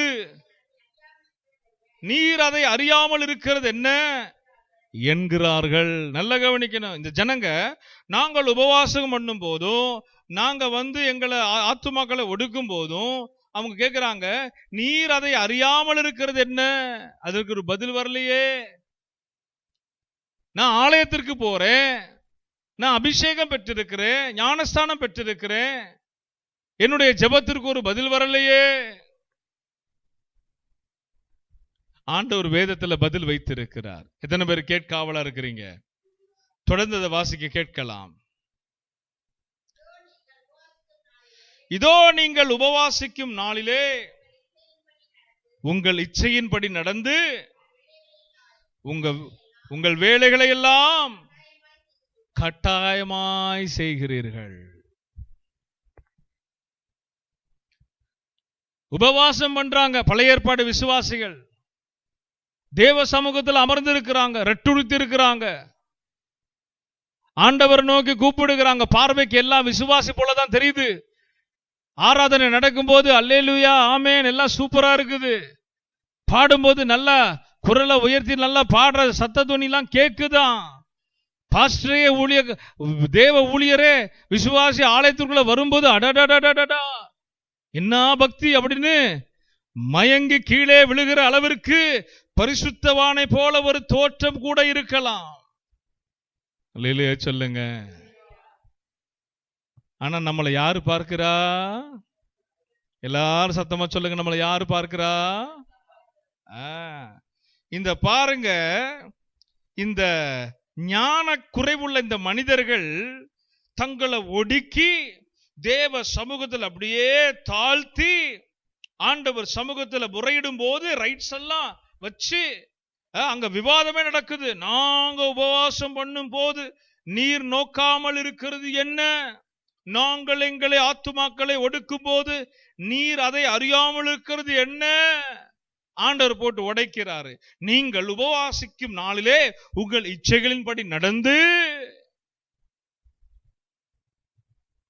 உபவாசம் இருக்கிற கூட்டத்திலேயே அழகான பெண்கள் மேல் கண்களை அப்படியே ஒரு நோட்டமிட்டு,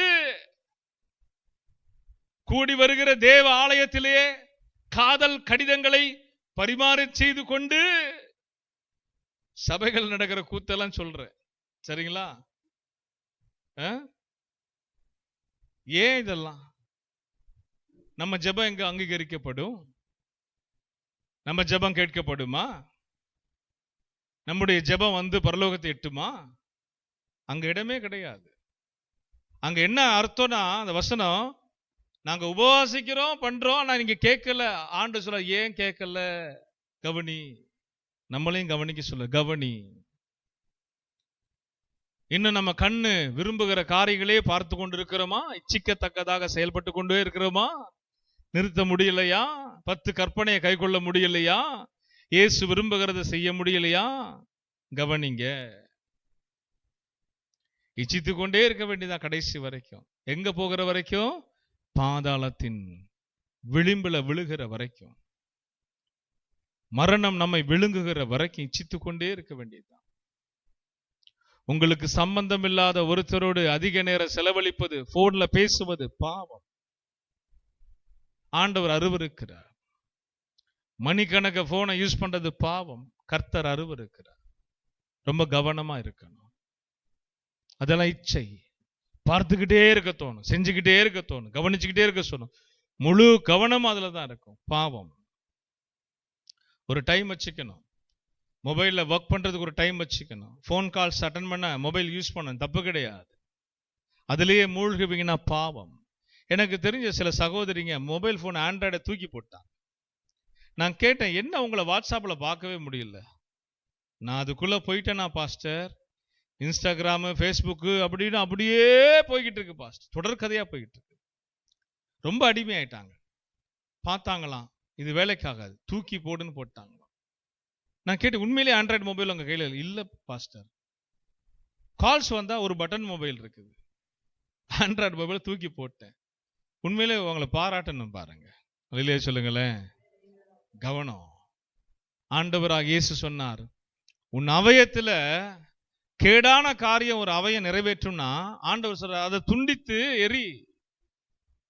நீ 2 கை உடையவனாய் எங்க பாதாளத்துல போய் இறங்கி அக்னியில வேகிறத விட ஒரு கை உடையவனா எங்க போயிடலாம்? ஒரு கண் உடையவனா எங்க போயிடலாம்?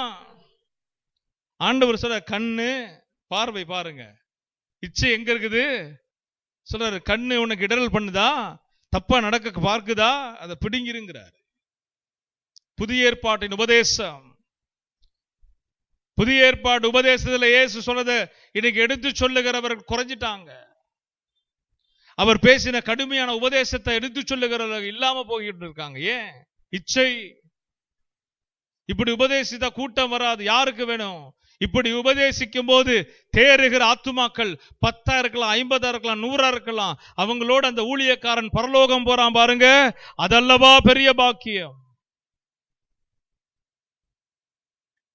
இயேசு எங்க ஆதரவா எங்க பேசியிருக்கிறாரு? புதிய ஏற்பாடுல கடினமா சரியான சட்டத்திட்டங்களோடு தான் பேசியிருக்கிறார்.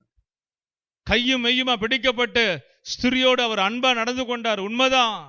ஆனா அவர் என்ன செய்யல? திரும்பவும் பாவத்திற்கு இடம் கொடுக்கல. கவனிக்கணும். அதை உபதேசம் பண்ணுங்க. இனி நீ பாவம் செய்யாதிருப்பாயாக, அது பிரசங்கம் பண்ணுங்க. ஆசீர்வாத வசனங்களை கேட்டு விசுவாசம் வானத்துக்கும் பூமிக்கும் குதிச்சுக்கிட்டு வேஷம் போடுகிற கிறிஸ்தவர்கள் ஒரு நாள் கைவிடப்படுவார்கள், கைவிடப்படுவார்கள். கர்த்தரை வெறுக்கிறவர்கள், அவருடைய பிரமாணங்களை வெறுக்கிறவர்கள் கைவிடப்படுவார்கள். வேதனைக்குரிய இடத்துல போய் நிற்பாங்க, தண்டனை விளிம்புல போய் நிற்பாங்க. அங்க போய் கண் திறக்கப்படும் பாருங்க, பிரயோஜனம் இல்லாம, கிருபையும் இல்லை, அங்க இரக்கமும் இல்லை, யாரும் ரட்சிக்க வரமாட்டாங்க. ஆண்டாண்டு காலம் யுக யுகமா அந்த வேதனை. அதனாலதான் கர்த்தராகிய இயேசு சொல்லுகிறாரு, மனம் திரும்புங்கள், பரலோக ராஜ்யம் சமீபமாயிருக்கிறது. இதை குறித்து மத்தேயு 5ஆம் அதிகாரம் 28ஆம் வசனத்தை நம்ம சீக்கிரமா வாசிக்க கேட்கலாம். மத்தேயு 5:28. நான் உங்களுக்கு சொல்லுகிறேன், ஒரு ஸ்திரியை இச்சையோடு பார்க்கிற எவனும் அவன் இருதயத்தில் அவளோடு என்ன செய்துட்டானா? ஒரு ஸ்திரியை ஆண்டவர் சொல்றார், ஒரு ஸ்திரியை எப்படி பார்க்க கூடாது? வாசிங்க, மறுபடியும் வாசிங்க. சொல்லுகிறேன், ஒரு ஸ்திரியை இச்சையோடு பார்க்கிற எவனும் தன் இருதயத்தில் அவனோடு விபச்சாரம் செய்து ஆயிற்று. செய்து முடிச்சாச்சு. இயேசுடைய உபதேசம். ஒரு பெண்ணை காமவிகார உணர்வோடு, கண்களின் இச்சையோடு ஒரு பெண் அல்லது ஒரு பெண் ஒரு ஆணை காமவிகார எண்ணங்களோடு இச்சையோடு இச்சிப்பாயானால் கர்த்தர் சொல்லுகிறார், விபச்சாரம் நீ செய்தாயிற்று. அதனாலதான் சினிமா ஆக்டர்ஸ் பின்னால போகாதீங்க, சினிமாக்காரனுக்கு ரசிகை ஆகாதீங்க, ரசிகன் ஆகாதீங்க. பிசாசு பாருங்க, ஷோ காட்டுறான், அழகான ஒரு ஹீரோ, அழகான ஒரு ஹீரோயின். ஏன் நீங்க என்ன போய் வாங்கிட்டா வர போறீங்க? சும்மா இச்சு. இங்க மத்தேயு 5 ஆண்டவர் சொல்லியிருக்கிறார்ல, நான் அங்க உன்னை பிடிப்பேன். அவன் திட்டாதான். இச்சிப்பா, ஆல்பர்ட், ராபர்ட், மன்றமெல்லாம் வச்சிருப்பாங்க, பாத்திருக்கீங்களா? கிறிஸ்தவ பேர் வச்சுலாம் மன்றம் வச்சிருப்பாங்க. இச்சிங்க. இந்த வசனத்தின்படி நியாயம் தீர்க்கப்படுவோம். ஆமென் சொல்லுவோம். தேவனுடைய பிள்ளைகள் அஜாக்கிரதையாகல, ஜாக்கிரதை உள்ளவர்களாக கர்த்தருக்குள் நாட்களை கடந்து செல்ல வேண்டும். அடுத்த வசனம் அதே போல ரோமர் 1:24. ரோமர் 1ஆம் அதிகாரம் 24ஆம் வசனத்தை நம்ம வாசிக்க கேட்கலாம். 1:24 நான் வாசிக்கிறேன், கேளுங்க.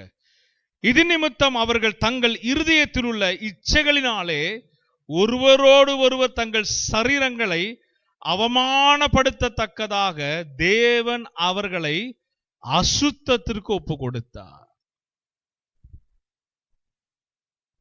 யார் இப்ப ஒப்பு கொடுத்தா? புதிய ஏற்பாடு சொல்லுது, அவன் மனசுல இருக்கிற இச்சை, அவன் இருதயத்தில் இருக்கிற இச்சை, அதனால ஒருவரோடு ஒருவர் தங்கள் சரீரங்களை அவமானப்படுத்தத்தக்கதாக தேவன் அவர்களை அசுத்தத்திற்கு ஒப்பு கொடுத்தார். புரியுதுங்களா? இங்க வசனம் எதுக்கு ஒப்பு கொடுத்தாரு? அசுத்தத்திற்கு. எவ்வளோ பெரிய காரியம், கேடான காரியம் பாருங்க. அவன் எதை விரும்பி இச்சிக்கிறானோ அந்த அசுத்தத்திற்கு தேவனே ஒப்பு கொடுக்கிறார். போ, என் கற்பனைகளை கை கொள்ள உனக்கு மனம் இல்லையா? 10 கட்டளைகளை கை கொள்ள உனக்கு மனம் இல்லையா? அசுத்தத்திற்கு ஒப்பு கொடுக்கிறேன். அப்ப பாருங்க, அவங்களுடைய வாழ்க்கையின் தரம் வித்தியாசமாயிரும்.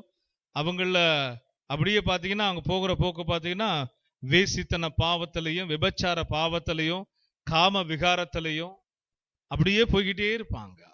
இச்சிக்கிறவங்களுடைய முடிவு பார்த்தீங்கன்னா ரொம்ப கொடுமையானது. இச்சைகளுக்கு விலக பழக வேண்டும். ஆமென் சொல்லுவோமே, அல்லேலூயா சொல்லுவோமே. ரோமர், அதே ரோமர்ல 6ஆம் அதிகாரம், மன்னிக்கணும், மார்க் 4:18 வாசித்துட்டு ரோமர் வாசிக்கலாம். மார்க் 4ஆம் அதிகாரம் 18 ஒரு ஆள் வாசிங்க. 4ஆம் அதிகாரம் 18.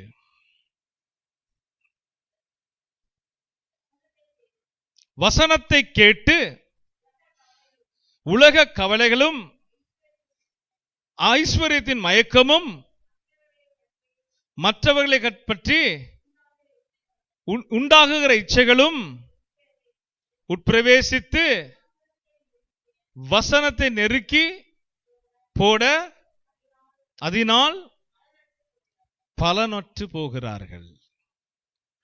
இருதயத்தில் கேட்ட வசனம் நிலைநிற்க கூடாதபடி சில காரியங்கள் நடக்குது. எடுத்துட்டீங்களா? இங்க யாராவது வாசிங்க, சத்தமா வாசிங்க.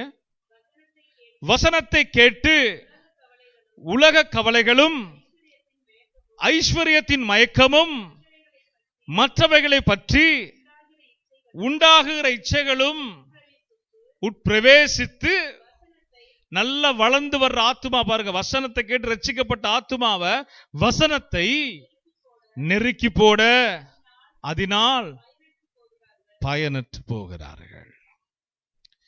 வெளியே இருந்துதான் செயல்படுற இச்சையை தூண்டி செய், இந்த பாவத்தின் வழியாய் போ என்று ஒரு மனுஷியை அப்படியே அவன் என்ன செய்யறான்? புஷ் பண்றான். அவனுடைய தூண்டுதல்னால உள்ள என்ன பிரவேசிக்குது? இச்சை பிரவேசிக்குது. உலக ஆசாபாசம் உள்ள அப்படியே தலை தூக்குது. ஐஸ்வர்யம் ஆகணும், பணக்காரன் ஆகணும், அப்படியே ஆசாபாசம் தலை தூக்குது. கடைசியில வசனம் என்ன பண்ணுது? நெருக்கி போடப்படுது. அதனால இவங்க என்னவா போயிடுறாங்க? பயனற்றவர்களா போயிடுறாங்க. அந்த மனுஷிக்கு கர்த்தர் கொடுத்த விலையேற பெற்ற ரத்தம், அந்த மனுஷனுக்கு கொடுத்த அவருடைய தியாகம், அவர் செய்த தியாகம் எல்லாமே பயனற்றதாய் போகுது. எந்த நிலையில வாழ்ந்தானோ அதை விட கேடான நிலைக்கு அவன் தள்ளப்பட்டு அந்த ஆத்மாவும் மரணத்திற்கு பின்பு பாதாளத்திலே போய் விழுகிறது. வசனத்தை கேட்டு வசனத்தை கை கொள்ளுகின்ற வசனத்திற்கு நடுங்குகிறவனை கர்த்தர் சொல்லுகிறார், நான் நோக்கி பார்ப்பேன். சரியா? அப்ப இச்சைகளை குறித்து நம்ம இன்னும் வாசிக்க வேண்டிய காரியம் நிறைய இருக்குது. இந்த கடைசியாக நம்ம தொட வேண்டிய சப்ஜெக்ட்னால நம்ம எடுத்துட்டோம். இந்த இச்சையை குறித்து இன்னும் சில காரியங்கள் அடுத்த வாரம் நான் தொடர்ச்சியா பேசி புதிய ஏற்பாட்டில் இன்னும் சில விஷயங்களை நீங்க விளங்கி கொள்ளும்படி நான் உங்களுக்கு போதிக்க கடமைப்பட்டிருக்கிறேன். இல்லையா? சொல்லுவோமா? அடுத்த வாரம் இதோடைய தொடர்ச்சி போல நம்ம என்ன செய்ய போறோம்? இந்த சப்ஜெக்டை நம்ம அலசி பார்க்க போகிறோம். இன்னைக்கு நம்ம வேத புஸ்தகத்தை வைத்துட்டு எல்லாரும் இருக்க இடத்துல அப்படி நம்ம எழுந்து நிற்கலாம். தேவ சமூகத்தில் எழுந்து நில்லுங்க. அப்படி எழுந்து நில்லுங்க. இச்சைகளை குறித்து தேவையான அளவிற்கு ஆதாம் ஏவாள் முதற்கொண்டு புதிய ஏற்பாட்டில் இயேசுவுடைய ஆலோசனை வரைக்கும் நம்ம பார்த்துட்டு வந்தோம். நன்றி சொல்லுங்க. Thank you Lord, thank you Lord. நன்றி சொல்லுங்க. எல்லாரும் நன்றி சொல்லுங்க. நன்றி எங்களோடு பேசினதற்காக நன்றி. வசனத்தின் ஊடாக நீங்க எங்களை புலப்படுத்துகிறதற்காக நன்றி. உம்முடைய ஆண்டவரே அறிவை எங்களுக்கு போதிக்க நல்ல ஊழியத்தின் ஊடாக இந்த வசனம் எங்கள் செவிகளில் விழுகிறதற்காக நன்றி. ஒப்பு கொடுங்க.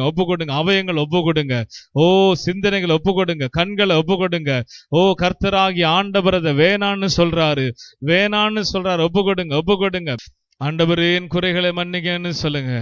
ஆண்டவருடைய சமூகத்தில் எல்லாரும் வாய் தரங்க. ஆண்டவரே என் குற்றங்களை மன்னிங்கன்னு சொல்லுங்க. ஓ விலையேற பெற்ற ரத்தம் என்னை கழுவட்டும்னு சொல்லுங்க. ஓ பாவத்தின் சம்பளம் மரணத்தின் விளிம்பிலிருந்து என்னை தப்புவிக்க கர்த்தாவே என்னை விடுதலையாக்குங்க.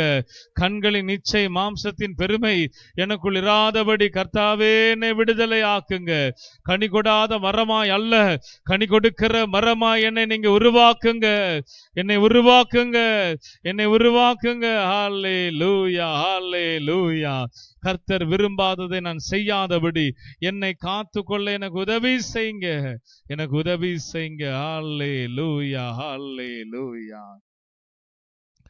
அன்பு கூறுவேன் இன்னும் அதிகமாய், ஆராதிப்பேன் இன்னும் ஆர்வமாய். அன்பு கூறுவேன் இன்னும் அதிகமாய், ஆராதிப்பேன்